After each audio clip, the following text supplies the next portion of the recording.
네, 121회 KPC 모의고사 총평 진행하도록 하겠습니다. 네, 안녕하세요. 저는 김효성이고요. KPC에서 기본반 과정을 담당하고 있습니다. 네, 이번 모의고사 출제 방향은 아직 이제 두 번째 모의고사이기 때문에 기출의 변형과 신규 문제의 비율을 5대5로 출제를 했어요. 그래서 익숙한 것도 좀 풀어보고 새로운 것도 좀 풀어보고 이렇게 출제가 되었습니다.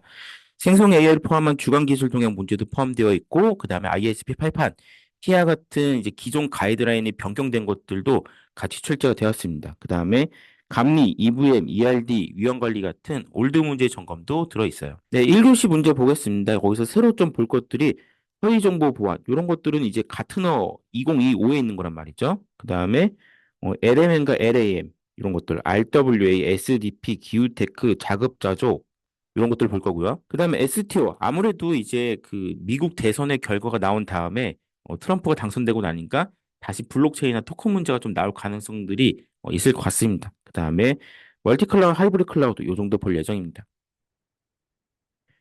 네, 허위 정보 보안, 의도적으로 잘못된 정보나 거짓 정보를 생성 및 유포해서 사회적, 정치적, 경제적 혼란을 초래하는 행위를 방지하는 보안 체계입니다. 그러니까 가짜뉴스나 딥페이크 같은 것들이 늘어나다 보니까 이런 것들을 탐지하고 차단하고 대응하고 신뢰도를 확보할 수 있는 기술이 필요하다. 결국에는 이런 정보들이 어딘가에 들어오겠죠. 그러면 자연어 처리 같은 것들, 이미지 분석 같은 것들, 근데 콘텐츠 필터링, 인증, 권한 확인하는 것들, 이런 것들이 이제 허위 정보 보안 체계를 갖추는데 중요한 것들입니다. 같은 어 2025잖아요. 2025. 그래서 제 생각에는 이제 출제자들도 2023을 그만 내고 2025를 내면 좋지 않을까 그런 생각이 듭니다. 가져가시고요. LMM과 LAM. 이제 LLM은 워낙 많이 출제가 되었죠. 모의고사에도 그렇고 LAM 같은 경우는 라지 액션 모델. 그래서 LAM은 단순히 글을 쓰거나 뭘 만들어주는 게 아니라 액션을 하는 거예요. 실제로 결정을 내리고 행동을 하는 것들. 예를 들어서 회의 일정을 잡는다거나 스마트폰 기기를 제어하는 것들. 그러니까 우리가 LMM에는 뭐뭐 만들어줘, 뭐뭐 생성해줘. 그러면 단순히 생성만 하는데 얘는 그걸 넘어서서 결정까지 내릴 수 있는 액션이 가능한 모델이 LAM입니다. 그래서 실제 또는 시뮬레이션 작업에서 액션과 결정을 실행하는 역할이 요 LAM이 되는 거죠. 그래서 파생 문제이기 때문에 이것도 가볍게 같이 준비할 만한 것들입니다. RWA, 리얼 월드 에셋이에요. 그래서 RWA 같은 경우는 이제 현실에 있는 뭐 부동산 이런 것들, 주식, 채권 이런 것들을 가지고 다시 블록체인에 올려서 토큰으로 발행한다는 건데 약간 이제 느낌상 NFT랑 좀 비슷한 감이 없지 않아 있습니다. 근데 NFT 같은 경우는 이제 디지털 등기 권리증 같은 것들이잖아요. 이 등기 권리증을 뭘로 줄 것이냐, 주식으로 줄 것이냐, 부동산으로 줄 것이냐 이런 것들인데 부동산에 좀 많이 이제 포커싱이 가 있습니다. 그래서 RW 토큰은 이제 ERC71, NFT 이런 것들을 온체인에 발행하는 것들인데 지금 토큰의 프로토콜을 보시면은 투자자가 스테이블 코인으로 RW 토큰을 구입하는 그러니까 이 패킹되어 있는 안정된 토큰으로 코인으로 RW를 사는 겁니다. 근데 이걸로 가지고 이제 담보대출도 할 수 있다는 이런 이제 컨셉들도 있긴 하지만 메인은 아마 이제 부동산 쪽, 실물 경제에 있는 것들을 토큰으로 발행하는 것들이 될 것 같아요. 그래서 이런 것들은 다들 아시겠지만 이제 경계의 아슬아슬한 기술 중에 하나입니다. 그래서 동향을 잘 지켜봐야 되겠죠. SDP는 이제 제로 트러스트, 제로 트러스트를 구현하기 위한 어떤 방법으로 대표적으로 나오고 있는 게 SDP입니다. 컨트롤러, 게이트웨이, 클라이언트로 구성이 되고 동적으로 경계를 설정하고 이를 기반으로 접근 통제를 한다. 선 인증, 후 연결, 요게 특징이죠. 기존의 보안 같은 경우는 선 연결 후 인증입니다. 뒤에 인증을 체크를 하는데 얘는 먼저 체크하고 들어가라는 거죠. 인증 요청이 들어갑니다. 인증 요청이 들어가면은 인증 정보를 전달을 하고 그 다음에 검증한 다음에 결과를 전달합니다. 그럼 그걸 가지고 다시 들어가는 구조가 이 SDP 구조인 거죠. 그래서 제로 트러스트 아키텍처를 구현하기 위한 가장 그 대표적인 방법 중에 하나로 꼽히고 있는 게 SDP인데 네, 가져가시면 좋을 것 같습니다. 기후테크, 기후와 기술의 합성어예요. 이런 식으로 땡땡 테크 시리즈들 이런 것들은 개념도를 잘 그려야 돼요. 그러니까 물론 기후테크 안에 클린테크, 카본테크, 에코테크, 푸드테크, 지오테크 이 정도는 사실 표에 언급하면은 괜찮은 기술들이고 결국에는 이런 땡땡테크 시리즈들은 바닥에 쓰는 기술들이 비슷합니다. 인공지능 좀 들어갈 거고 그다음 오픈 API도 들어갈 테고 그다음에 분석 기술도 들어갈 테고 어딘가에 수집도 하겠죠. IoT 기술 좀 들어갈 테고 이거를 어우르는 개념들을 위해 보여주고 밑에 이제 이 기후테크의 유형을 제시를 하시면은 더 좋을 것 같습니다. 하지만 뭐 개념적으로만 접근해도 괜찮죠. ESG 아니면 뭐 ISO 14000 이런 거랑 연결시켜갖고 접근을 하셔도 괜찮을 것 같습니다. 자급자족 공격. 네, 자급자족 공격이라는 것들은 공격자가 대상 컴퓨터에 이미 설치된 도구, 합법적인 응용 프로그램이나 인증된 프로토콜을 악용하는 사이버 기법입니다. 이미 컴퓨터에 설치된 도구를 사용하기 때문에 좀 공격 자체가 굉장히 지금 쉽겠죠. 그래서 초기 접근 이런 것도 시스템에 진입한 다음에 시스템에 설치된 도구들, 스크립트나 명령 인터페이스 이걸 갖고 공격을 하니까 컴퓨터 입장에서는 자기 네이티브 커맨드를 사용하는 거잖아요. 그래서 내부 확산이나 은밀하게 활동하기 더 좋죠. 보통 이런 것들은 이제 파워쉘, 윈도우에 사용하는 악성 스크립트 돌리는 거나 WMI, 그다음에 뭐 CMD 이런 것들이 주로 LOTL 공격에 자주 사용되는 도구들입니다. 그래서 자급자족 또는 뭐 LOTL 이런 용어만 아셔도 이것도 충분히 대응이 될 만한 그런 문제겠죠. STO. STO도 이제 계속 논란이 있다가 화두가 좀 되다가 다시 이제 그 트럼프 되면서 또 위로 올라오지 않을까 이런 문제 중에 하나입니다. 결국에는 블록체인 기술을 활용해서 기존의 금융 자산을 디지털 토큰 형태로 발행하고 이를 거래하는 건데 우리가 이제 IPO라는 게 있고 ICO라는 게 있잖아요. 얘들의 특징은 뭔가요? 얘들은 이제 자금을 확보하기 위해서 기업을 공개하거나 아니면 이제 우리는 코인을 발행해서 이런 비즈니스 할 거예요. 뭐 이런 것들을 하기 위해서 ICO나 IPO를 하는 건데 얘도 비슷하죠. 그래서 우리도 지금 이런 토큰 증권을 가지고 뭘 하겠습니다. 이런 컨셉은 비슷합니다. 그래서 토큰 증권 같은 경우는 그래도 제도권 안으로 들어오는 이런 제도이기 때문에 이런 이제 증권, 기존에 있는 그 증권을 디지털 자산으로 바꾸는 이런 과정이라고 보시면 됩니다. 그래서 이것도 어, 모의고사에 간만에 나왔지만 시험에는 좀 나올 만한 주제긴 하겠죠. 네, 멀티 클라우드, 하이브리드 클라우드랑 멀티 클라우드 같은 경우도 가볍게 나올 수 있습니다. 클라우드 문제는 거의 안 나오는 회차가 1년에 한 번씩 꼭 나오죠. 멀티 클라우드 같은 경우는 이 그림상에서는 지금 여러 개의 서비스, 그러니까 하나의 애플리케이션을 구현하기 위해서 뭐 얘는 AWS 걸 쓰고, 얘는 GCP 걸 쓰고, 뭐 얘는 뭐 KT 걸 쓰고, 이런 식으로 이제 어플리케이션을 만드는 건데, 사실상 이거는 개발하기 좀 어렵겠죠. 그래서 현실적으로는 멀티 벤더, 그러니까 멀티 벤더의 그 클라우드 서비스를 사용하는 것들이 좀 현실적이고 하나의 애플리케이션들을 다양한 CSP들의 서비스를 묶어갖고 이거를 인테그레이션 한다는 것들은 쉽지는 않습니다. 하이브리드 클라우드 뭔가요? 이제 필요한 상황일 때, 그러니까 보안이 필요한 정보들은 우리 회사 뒤에 방화벽 뒷단에 안전하게 숨겨놓고 뭔가 탄력적인 확장이나 뭐 유연함, 그런 대규모 이벤트 이런 것들이 있을 때는 두 개를 연결하는 클라우드 구조가 하이브리드죠. 그래서 이런 사용자 내부, 그다음에 이런 클라우드, 퍼블릭 클라우드를 동시에 쓰는 거. 프라이빗 플러스 퍼블릭. 요게 이제 하이브리드 클라우드 구조죠. 유즈 케이스를 잘 이해하시면 좋을 것 같아요. 어느 상황에서 멀티랑 하이브리드 클라우드를 쓸 것이냐 이런 것들을 잘 언급하시면 좋을 것 같습니다. 네, 이것이 생성 AI 문제가 몇 개 나왔어요. 그래서 이제 1번 같은 경우는 음악을 만들어주는 AI죠. 이게 이제 국정감사에 나온 게 있습니다. 국정감사에 이제 나온 게 있는데 수노라는 걸로 만들었어요. 이 관련된 문제가 요거 있는 지금 2교시 공통 문제 중에 하나입니다. 그다음에 이제 보시면 이번에 프리트레이닝, 파인 튜닝 이런 것들에 대한 그 흐름을 보시는 것들이 중요한데 이런 것들도 가져가시면 좋을 것 같고 이후에 디지털 서비스법, 인공지능 규제법 이것도 가져가시면 좋을 것 같습니다.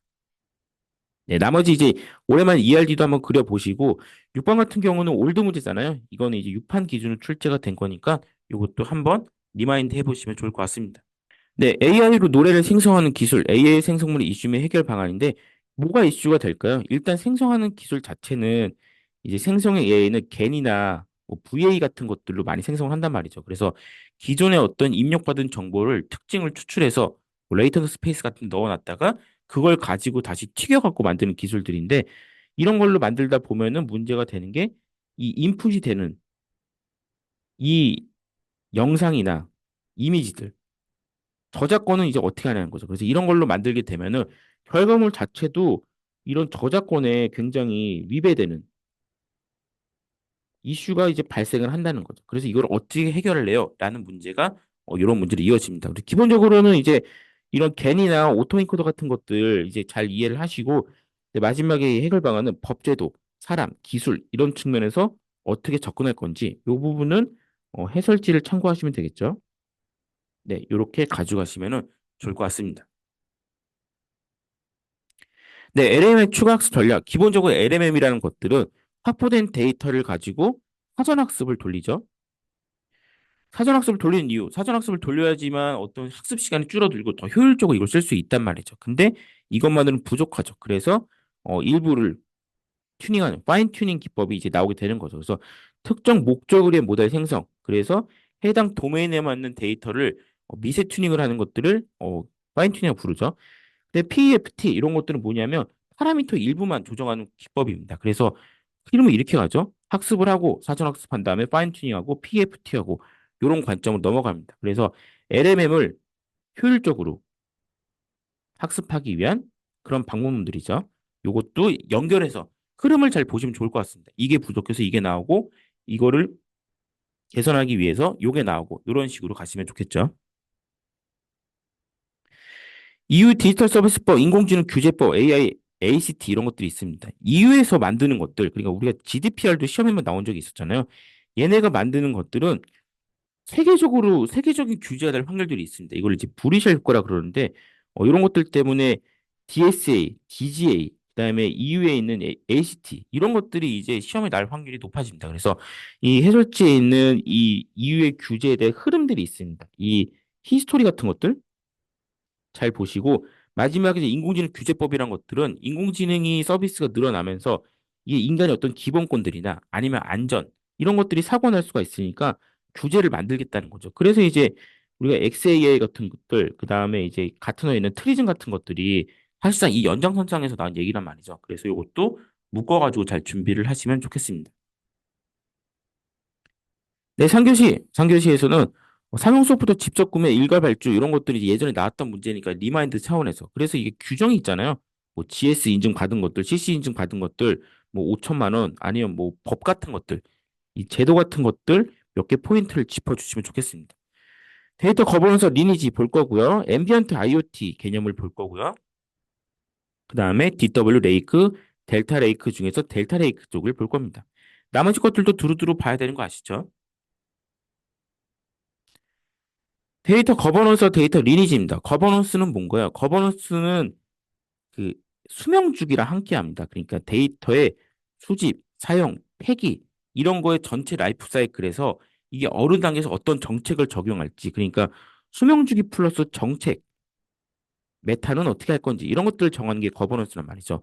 이 데이터 리니지라는 개념이 나왔습니다. 리니지 뭐냐면 데이터 플로우에 따라서 데이터가 트랜스폼 될 때 원천이 된 소스 데이터가 어떤 것인지 알 수 있도록 하는 방법론. 그러니까 우리가 데이터라는 게 이제 왜 파이프 앤 필터처럼 데이터가 이렇게 필터링을 가면서 갑니다. 그럼 필터링 될 때마다 뭔가 정제가 되고 정교화가 되는데 마지막에 딱 봤더니 이게 소스가 어딘지 모르겠는 거예요. 원천 데이터가 어딘지 모르는 경우가 있습니다.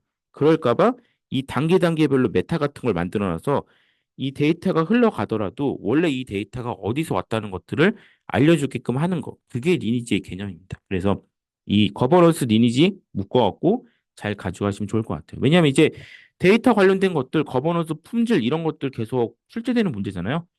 같이 묶어서 준비를 하시면 좋겠습니다. 6G 이동통신 앰비언트 IoT인데 6G는 잘 아시죠? 초가 6개 들어간 거잖아요.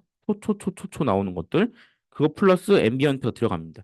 결국에는 6G가 되고 IoT 단말이 많이 늘어나게 되면은 결국에는 네트워크 연결이 될 텐데 네트워크 연결된 단말들은 일단 전원이 필요해요.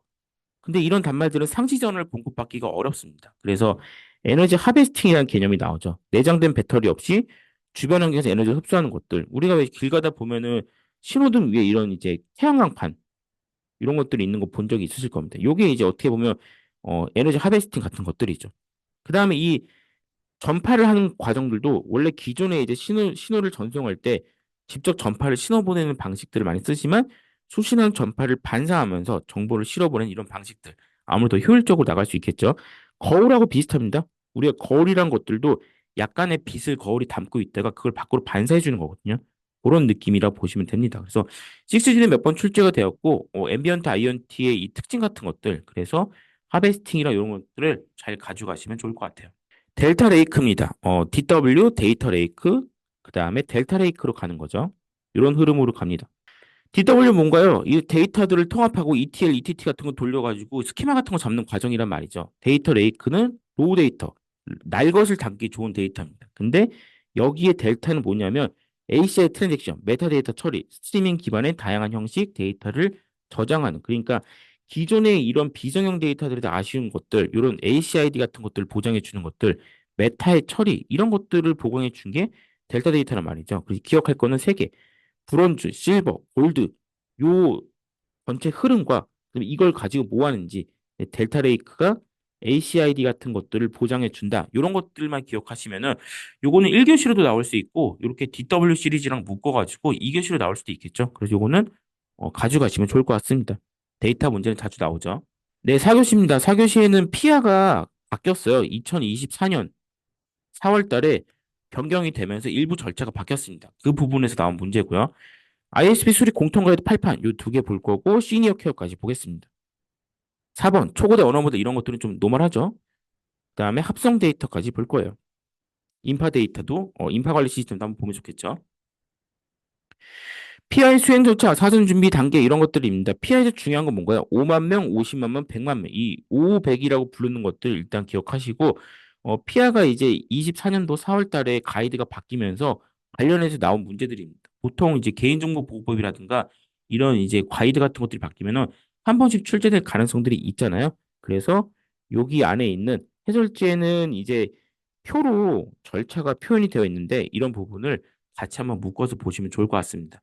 가이드라인 문제 같은 경우는 암기량이 많기 때문에 이건 준비하시는 분들만 들어가시면 좋을 것 같고요.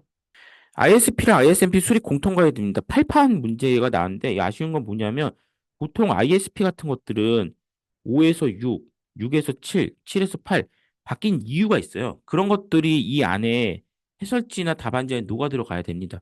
8판이 나온 이유는 디지털 플랫폼 정보의 기본 원칙을 적용 우선 검토하기 위해서 클라우드랑 국민 중심. 그래서 클라우드 네이티브 웹 도입 여부의 검토 추가. 그다음에 UI UX 구성 방안 제시, DPG의 원칙 방향 이런 것들 때문에 나왔단 말이죠. 근데 이제 해설지는 이제 이거 빼고 그냥 공통 가이드의 내용, 일반적인 내용만 들어있기 때문에 공부하실 때 주요 개정 사항까지 묶어서 공부하시는 것들을 추천드리겠습니다. 시니어 케어 기술 같은 경우는 시니어 이제 인구가 늘어나잖아요. 이제 어르신들이 늘어나고 다 나이를 먹고 있기 때문에 시니어의 독립적이고 안전한 생활을 돕고 삶의 질 향상을 위해 신체적, 정신적, 사회적 돌봄 서비스를 지원하는 기술인데 이게 이제 여러 가지 기술이 들어갑니다. 인공지능도 들어가 있죠. IoT도 들어가고 빅데이터도 들어가고 우리가 흔히 얘기하는 이제 ICBM, ABC 이런 기술들이 다 들어갑니다. 그래서 로봇도 좀 있어야 되고 핵심은 사실 IoT 디바이스 기반의 헬스케어 서비스입니다. 그래서 예전에 보면 독거노인이라고 이제 어르신들 집에다가 이제 그 센서 붙여갖고 이제 어르신들이 움직임이 없다. 그러면 119 보내드리고 뭐 이런 서비스가 있긴 했는데 관련해서 보시면 좋을 것 같습니다. 그래서 얘는 기본적으로 내용을 잘 모르더라도 인공지능, IoT 이런 헬스케어 디바이스들 여러 가지 것들을 같이 붙이시면은 무난하게 점수를 뽑을 수 있는 그런 문제라고 보시면 좋을 것 같습니다. 합성 데이터는 뭔가요? 데이터를 뻥튀기 해주는 기술이죠. 인공지능에서 제일 중요한 거는 양질의 데이터. 양질의 데이터는 어디 있나요? 다 규제 안에 갇혀 있습니다. 그래서 이 규제 안에 갇혀 있기 때문에 원본 데이터에서 특징을 추출해서 그걸 기반으로 새로운 데이터를 만드는 거. 이게 합성 데이터란 말이죠. 그래서 원본 데이터는 특징적으로는 유사하지만 사실상 원본 데이터에 있는 어떤 민감 정보 같은 것들을 다 빼버린 거기 때문에 더 안전하게 사용할 수가 있는 거죠. 그래서 이걸 가지고 유용성 평가하고 적합성 평가, 안정성 검증 이런 것들에서 활용하는 과정이 합성 데이터의 과정입니다. 실제 데이터의 통계적 특성을 모방해 새롭게 생성한 데이터인데 이것도 가져가시면 좋겠죠. 인파 관리 시스템, 군중 밀집도 감시 기술. 약 한 2년쯤 전에 이제 그 이태원 참사가 있었어요.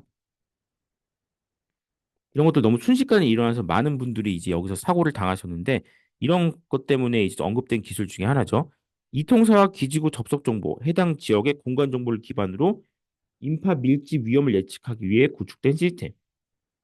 그래서 이제 뭐 콘서트나 아니면 뭐 공연 아니면 뭐 집회 이런 것들 하면은 이제 단위 면적 안에 되게 빽빽하게 많은 사람이 온단 말이죠. 그거를 이제 통신사에 있는 기지국으로 요렇게 감시를 좀 할 수 있겠죠. 이 셀에 얼마나 붙었는지를 확인할 수 있으니까. 그다음에 공간 정보 이런 것들을 가지고 혹시나 사고 날 수도 있으니까 요거를 이제 대응한다는 체계를 만든다. 요게 이제 인파 관리 시스템이라고 보시면 됩니다. 그래서 요 그림을 하고 묶어가지고 준비하시면 좋을 것 같아요. 네, 두 번째 모의고사입니다. 아직 모의고사 한 번이 더 남았죠. 네, 모의고사는 이렇게 준비하시면 좋을 것 같습니다. 이 모의고사를 보고 나신 다음에 이 개인별로 답안의 완성도를 올리는 연습을 좀 하시면 좋을 것 같아요. 이게 템플릿 자를 많이 쓰시는 분이 있습니다. 템플릿 자는 장단점이 있어요. 장점, 편하게 쓸 수 있죠. 편하다. 단점 뭔가요? 밋밋해요.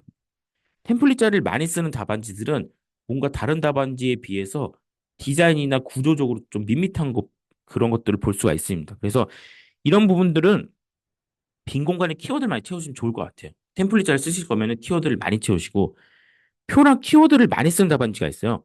글자의 분량은 2분의 1로 줄이고 글씨간에 도식을 보강하시면 좋을 것 같습니다. 이것 때문에 떨어지시는 분들이 있단 말이죠. 근데 그림의 내부에 영어나 한글 같은 것들이 많이 이제 들어가잖아요. 자기 글씨가 영어에 유리한 글씨인지 한글이 유리한 글씨인지 생각해 보셔야 됩니다. 그 다음에 서브노트, 토픽 간의 흐름이 보이도록, 그러니까 그 리밸런싱 작업 같은 것들을 하시면 좋을 것 같아요. 원래 딱 보면은 이게 여기 그룹핑이 있을 게 아닌 게 이런 것들이 있거든요. 그거를 그룹핑을 재조정하면서 다시 전체 흐름, 그 다음에 이걸 가지고 스냅샷 연습하시면 좋을 것 같고, 토픽 리스트를 보면서 3단락을 상상해 보시면 좋겠죠. 아, 이거 3단락 이거 들어가면 되겠다. 요 정도 접근하시면 좋겠습니다.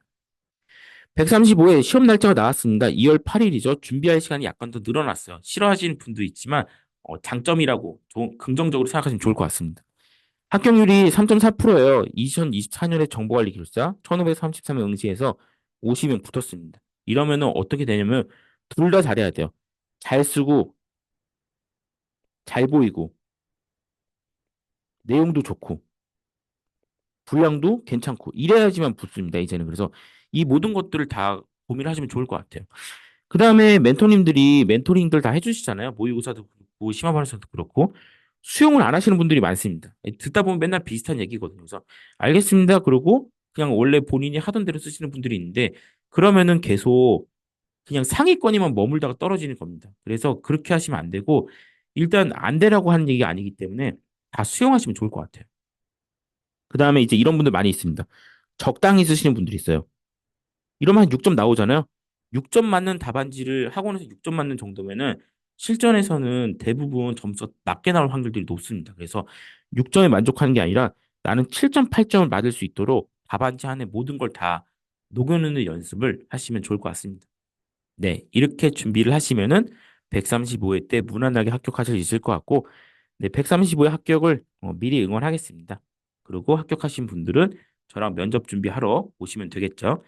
네, 오늘 긴 시간 너무 고생 많으셨고, 네, 오늘 그 준비한 문제들, 그 다음에 여기서 봐야 될 것들 잘 정리하셔갖고, 남은 시간 동안 최선을 다해서 잘 정리하시면 좋을 것 같습니다. 네, 모의고사 총평은 여기까지 진행할게요.